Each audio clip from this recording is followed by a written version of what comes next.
Sairam.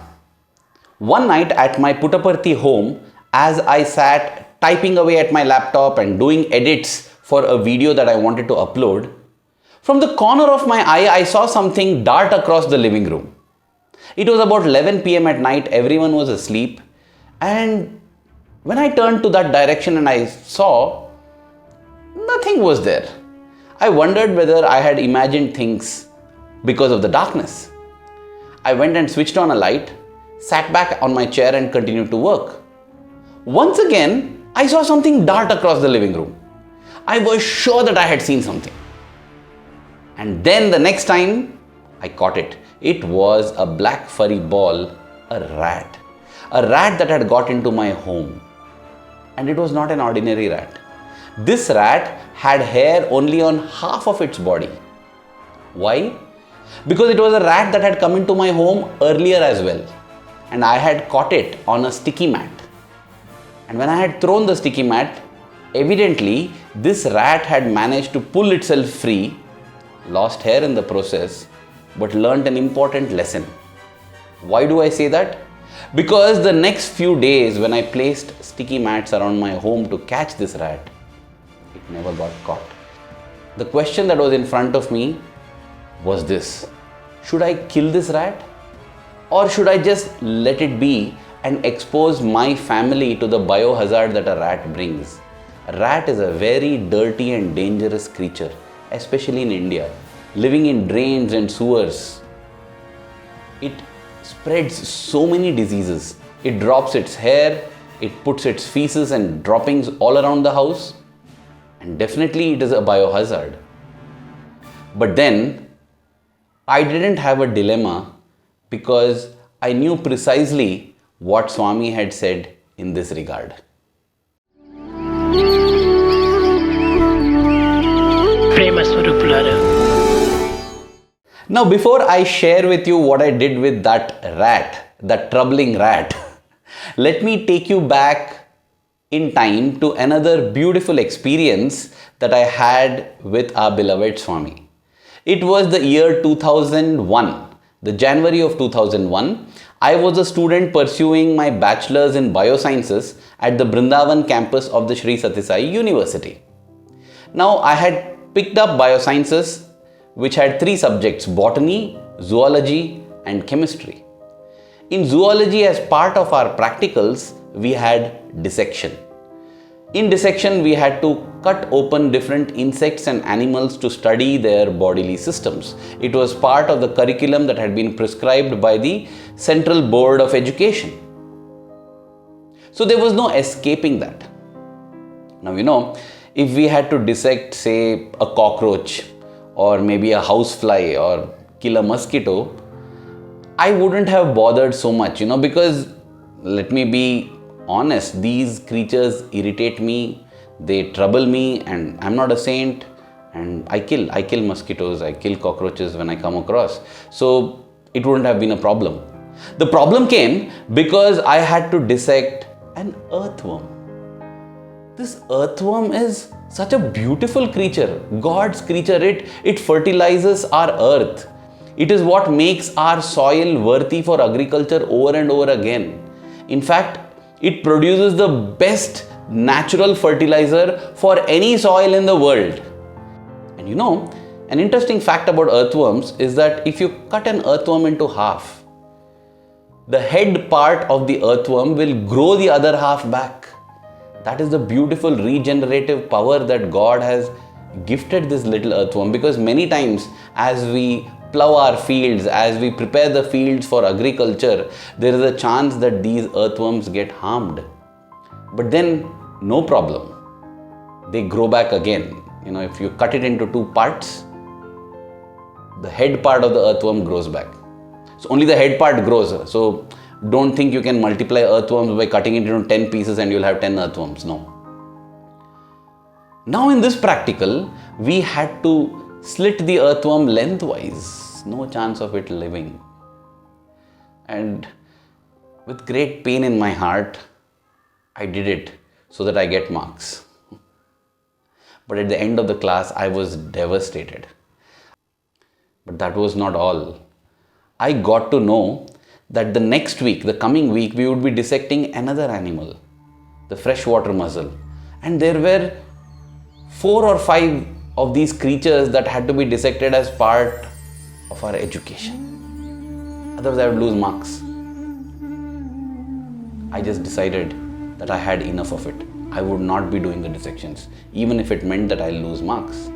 So I decided that I would feign sickness. I would say that I was sick on that Friday post-lunch session so that I would not have to do this dissection. So the next Friday, when the next dissection was due, I went up to the warden of the hostel and told him that I had severe diarrhea. I was feeling very weak and I would like to take rest. He permitted me, and in that manner, I escaped going to the laboratory and I escaped the dissection class. I lost a few marks as well, but no problem. I was at peace. Now, my conscience began to bother me in another manner. I was thinking that I am telling a lie to the warden. I was also scared that if the warden found out that I was lying, oh my God, what will happen, He's a wonderful person if you're on the right side, but do anything wrong and you better be scared. That was how it was. So partially I was feeling that I'm telling a lie, and partially I was also scared that if this lie gets discovered, what will happen? How will it get discovered? Because the next 4 weeks as well, I had to tell this lie, right? To avoid the dissection classes. This is the time when Swami was in Vrindavan. Swami had come because the Bangalore Super Speciality Hospital inauguration was due and preparations were on in full swing. That meant daily darshans for us and daily Trai sessions as well. Trai sessions are so magical, and possibly one day I'll make a video on one sample Trai session. But for now, I decided that during the Trai session, when it would be only Swami and us students, I would get my issue resolved. I took 2 pieces of paper and wrote similar letters on both of them. At the end of the Trai session, as Swami was walking back to his room, I got up on my knees and showed, it was like one letter, I showed it as one letter, and as Swami was about to accept it, I opened up and showed that there were 2. Swami looked at me a little puzzled. I said, Swami, please select one. Swami picked one and went. I won't tell you which one he picked. I will show you which he left behind. Here is the one that he left behind. I still have preserved that with me. This is the one which said that I should never lie, which means that the one he picked up was the one which said, even if I lie, it's not a problem. I should not do dissection if I'm uncomfortable doing it. Taking that as my license, I started bunking the dissection classes every Friday. Every Friday I would fall sick, I would get some kind of a problem, except fever, because fever they would check. Once it would be a headache, once it would be a sprained leg, something or the other. And after 2 weeks I would repeat again diarrhea. I think the warden also must have gotten wind that something was fishy here, because every week I'm falling sick exactly on Friday. But then I was such a well-behaved student, externally at least, and many of my classmates used to tease me that I am the warden's favorite. I was the warden's favorite, and because of that, well, he didn't directly confront me and ask me. One Friday, something stupid I did. I had told the warden that I had come back to diarrhea this time. So I told him that I had diarrhea and I was not going for the classes. But that evening I went to play cricket. And as I was playing cricket in the ground, I saw the warden walking across the ground. He saw me. And even though it was from a distance of about 25 meters, I could see the fire in his eyes. And I knew that I was in deep trouble. That night after dinner, I went to the warden's room on my own. I knocked his door. He said, "Come in." I said, "Sir, I want to speak with you." He looked at me sternly and he said, "I also want to speak with you, Ra." said, sir, today I did not have diarrhea. He said, I also know you didn't have diarrhea. Oh God, his voice was so stern that tears automatically rolled from my eyes. I just broke down and I told him, sir, see, this is what it is, sir. I felt very uncomfortable. I told Swami I told the whole story. I even showed him that slip of paper which I showed you in the video now. I said, so therefore, sir, I didn't go. After my outburst of 4 to 5 minutes, the warden was sitting there. I was now almost on the floor at his feet, ready to hold his feet and tell, please don't punish me, please don't, take any action. I did what Swami said. I did this because by this time Swami had already left back. He was not in Vrindavan anymore. He was back to Puttaparthi. And it would be some time before we would go to Puttaparthi for Shivratri. The warden now looked at me and he said, why did you take Biosciences if this was your problem? Then I told him, sir, that also Swami only told. I blamed Swami completely. I said, sir, that also Swami only said. Because I had taken Biosciences based on what Swami had told me. When I was in grade 10, he had told me to take Biosciences. The warden now said, look Arvind, I don't care what's happening between you and Swami. As a warden, I can't allow you to do this. I will not take any action now, but I am not going to allow you to bunk even one more dissection class. I nodded. I said, sorry sir, thank you sir, and I walked out.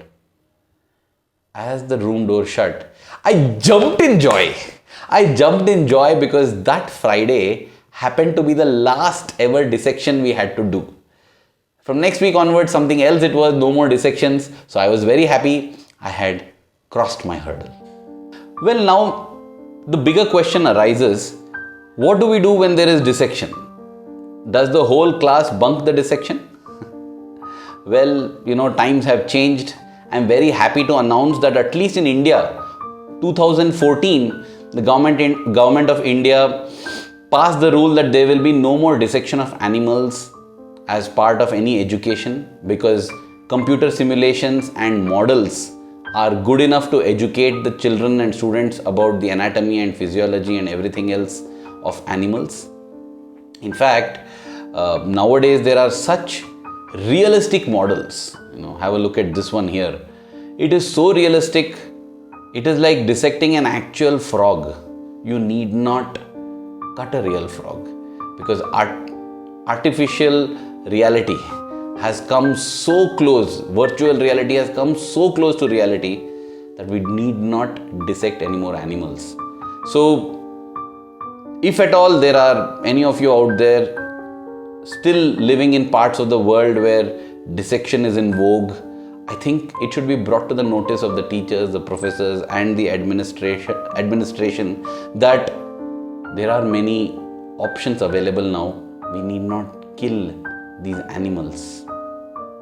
And in worst case scenarios, if these animals have to be dissected, the attitude that we have should definitely be one of love and reverence. There is this teacher whom I speak about many times, Sairam sir. He had shared this with the students of the school because, there was dissection that had to be done as part of biology. He said, always say a prayer. And instead of doing it individually, try to see if all of you together can do one so that less animals are harmed. And even when the dissection is done, pray for that soul. Express gratitude. Tell that creature that you have given up your life so that we grow in our knowledge. We will never misuse this knowledge. We will be very good in this knowledge, and we will use this knowledge to make your sacrifice not go in vain. That attitude is very, very important, even if we are forced to do the dissection because of circumstances. And now coming back to the question of what I did with the rat. Well, I caught it and killed it. In the book Conversations with Bhagawan Sri Sathya Sai Baba, John Hislop actually asks Swami this question directly. He says, Swami, housewives are pestered by so many pests, ants, cockroaches, insects, rats, vermin, they trouble and make the house a difficult place to live in. How do we deal with them? Swami said they have to be dealt with firmly. And then Hislop asks, Swami, is there no sin that will accrue because of killing these creatures? Swami replies by saying that if they are there in your house, in your room, in your space, then deal with them. Don't go out of the way to harm or kill them. The interesting point to note here is that Swami doesn't say that there is no sin that accrues by killing it in this manner. But Swami says it's okay that you protect your home from them. There is sin definitely that accrues, because in another discourse that Swami delivered on the 7th of October 1986, Swami speaks of the 5 yagnas that every householder must do. Swami prefaces his discourse by saying that every householder, knowingly or unknowingly or unconsciously, commits sins. There is no way to escape from these sins. In order to make up and atone for these sins, he should do the 5 yagnas. And what are the 5 yagnas? The 5 yagnas are Deva Yagna, Pitru Yagna, Bhuta Yagna, Manushya Yagna, and Rishi Yagna. Let's not get confused with the term yagna and think that it's only a fire sacrifice. It is something much deeper and much beyond that. You can read that by yourself in this discourse link given above, or you could possibly wait for another video that I will make on exactly these 5 yagnas.